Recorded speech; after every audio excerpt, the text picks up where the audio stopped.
So I finished this piece of embroidery that I've been working on a Q-snap frame, not an embroidery hoop. And now that I'm done, I'm going to remove it from the frame and I'm going to attach it to this wood frame. So this is just an unfinished wood frame. I believe it's a 12 by 12 frame. I picked it up at AC Moore when it was going out of business, which I'm still really sad about. I miss that store. So I had measured this ahead of time with my fabric. I know that it's going to fit perfectly for what I want it to look like. And so now I'm going to show you how to attach your work to the frame. So I'm going to start by carefully removing this. I find that the best way to remove this is to kind of loosen it up so that it starts to look a little funky in the frame. And that is the easiest. And then I'm just going to start at one end and I'm just going to gently pull the fabric and I'm going to remove each of the frames. When it's really tight in the hoop, it's not quite as easy to remove. And I'm also just trying to be really careful of my work. So I'm just loosening as I go and gently pulling the fabric to get each piece of the frame off. A piece of the linen fabric stuck behind on that side, so I might have to cut that. Oh, it's actually, yeah, that's just a piece of this that got stuck. There we go.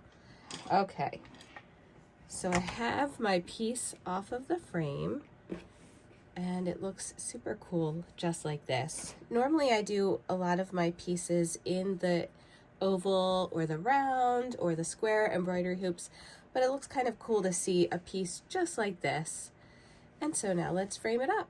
So my first step is going to be to lay this on the hoop, or not the hoop, on the frame, and make sure that I'm lining it up just where I want it.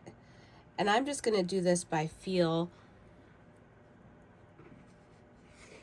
And then once I get like one area set, I'm just going to take a little push pin and I'm going to push it into position. I have a few push pins here. Normally when you are tightening your hoop, you gradually go around and tighten the whole thing and go around again. I'm going to be doing the same thing, but just using my push pins to tighten the fabric. And this is all going to be really tightened at the end with the staple gun that I'm going to be using on the back, but I just want to make sure before I even do that part that the fabric is where I want it to be. So I'm going to go through, and once I get the whole thing tightened up with the push pins, I'm going to go back around and just make sure that each part is really tightened in. Okay, so I'm going to keep doing this all the way around.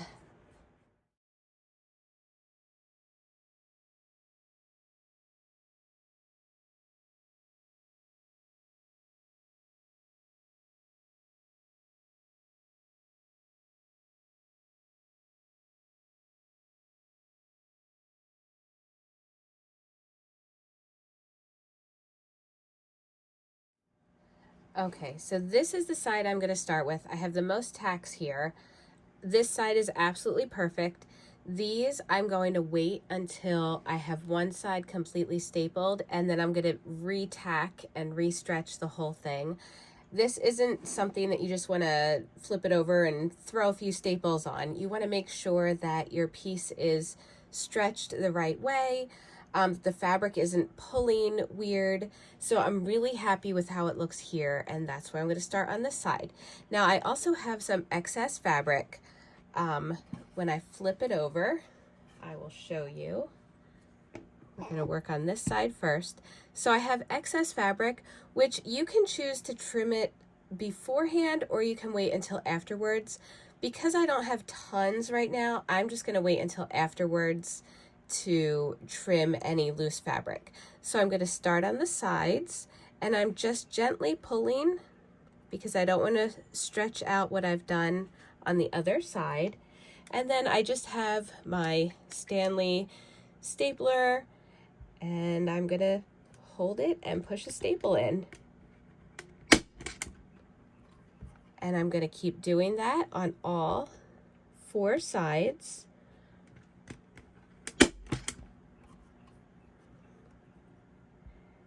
And I'm just going to put a few staples, and then I'm going to flip it and make sure that it's looking right still.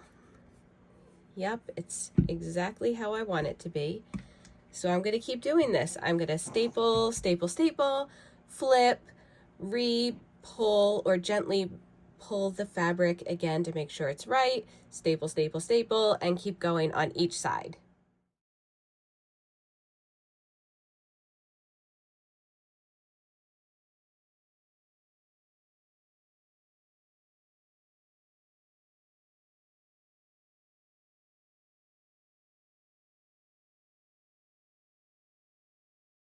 So I have 2 full sides stapled, and I just want to mention that if you're having trouble, this whole side, for some reason, I don't know what it is with the wood, but the thumbtacks were not sticking well, and so they went in just as easily on the side, and it allowed me to tighten the fabric just fine.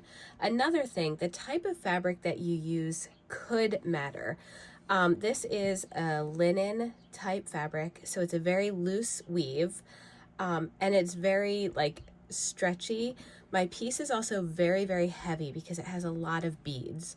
So if this is your first project and you're working on something like this, maybe if you haven't started stitching yet, pick a fabric that is not quite as open a weave. Maybe just a cotton fabric, try embroidering on that, because this is a little bit trickier to get it exactly even without like weird wavy lines showing up. So just take your time with it. Even if you did use a linen fabric, take your time and just work through this process very slowly.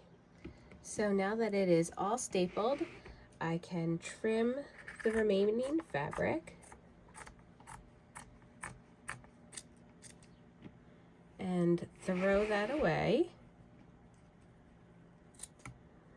The backs of my projects are works in progress, so I love seeing the stitches. You know I love the hoop guts, and I am really happy with how this turned out. So here it is from the front, and that is how to staple your project to a wood frame.